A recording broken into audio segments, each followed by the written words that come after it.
শিশুদের হাতে mobile phone তুলে দিয়ে বাবা মায়েরা শিশুদেরকে মৃত্যুর কোলে ঠেলে দিচ্ছে। বিশেষ করে 6 মাস বয়সী শিশু থেকে শুরু করে 2 বছর পর্যন্ত শিশুরা বেশি মৃত্যুবরণ করছে এই মোবাইল ফোনের কারণে। বর্তমান বাবা মায়েরা তাদের শিশুদের শান্ত রাখার জন্য মোবাইল ফোনে বিভিন্ন ধরনের কার্টুন অথবা গান চালিয়ে রেখে দেয়, যাতে করে তাদের শিশুরা তাদেরকে জ্বালাতন করতে না পারে। আর এই বিষয়টি ছোট্ট বাচ্চাদের ঠেলে দিচ্ছে মৃত্যুর কোলে। তাই সাবধান হয়ে যান এখনই। আর এই ভিডিওটি ভুলেও এড়িয়ে যাবেন না, কারণ আমরা আপনাদেরকে জানাতে চলেছি শিশুদের হাতে মোবাইল ফোন তুলে দেওয়ার ফলে তাদের ভবিষ্যৎ কিভাবে নষ্ট করে দিচ্ছে সেই বিষয়টি। যাদের বাসা বাড়িতে ছোট বাচ্চা রয়েছে অথবা যাদের এখনো সন্তান হয়নি, তাদের জন্য এই ভিডিওটি অত্যন্ত গুরুত্বপূর্ণ।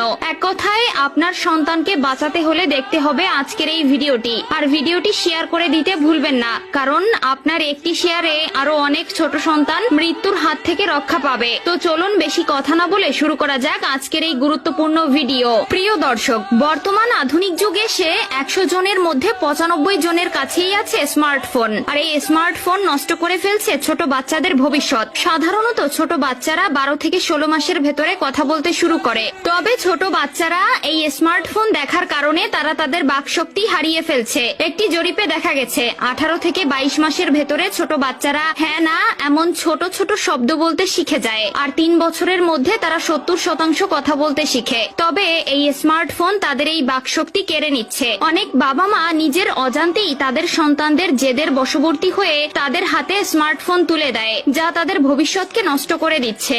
একদল মার্কিন গবেষক 6 মাস বয়সী শিশু থেকে শুরু করে 3 বছর বয়সের শিশুদের উপরে একটি গবেষণা চালিয়ে দেখতে পেয়েছেন অনেক শিশুই স্মার্টফোন বা স্ক্রিন যুক্ত ডিভাইস দেখার ফলে তাদের বাকশক্তি হারাচ্ছে। আর এই নিয়েই তোলপাড় শুরু হয়েছে পুরো বিশ্বে। গবেষকরা বলছেন যেসব শিশুরা গড়ে 28 মিনিটের বেশি মোবাইল ফোন দেখে বা স্ক্রিন যুক্ত ডিভাইসের পেছনে সময় দেয়, তাদের ভেতরের 99% শিশুই এই জটিল রোগে আক্রান্ত হচ্ছে এবং আস্তে আস্তে এই সকল শিশু তাদের বাকশক্তি হারাচ্ছে।